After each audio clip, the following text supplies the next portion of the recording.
কি তোর বোন পাইলট হবে বলে? ভালো তো, মেয়ে বলে কি আর প্লেন উড়াবে না নাকি? জানিস আমার না স্বপ্ন আমি একটা বড় সায়েন্টিস্ট হব। কি বলছিস তুই? পুরো ছেলেদের কাজ। তুই একটা মেয়ে, তুই পারলে ঘরে কাজ বাজ শেখ, কাজে দেবে তোর ফিউচারে। সায়েন্টিস্ট হবে? শোন, নিজের গার্লফ্রেন্ডের গায়ে কখনো হাত তুলবি না, কারণ মেয়েরা মায়ের সমান হয়, বুঝেছিস? তুই আমাকে যেটা বলবি সবসময় আমাকে সেটাই করতে হবে। আমি বলেছি না আমি ঠিক, আর আমি ঠিক মানে আমি ঠিক।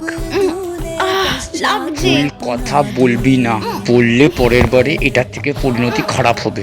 লাগছে। তুই আজ রাতে অভয়ার মিছিলে যাচ্ছিস তো? ক্যান্ডেলগুলো নিয়ে আসিস, ঠিক আছে? চ। উফ, কি ঘুঘু মাল, পুরো ছুলেই গাটা গরম হয়ে যাবে।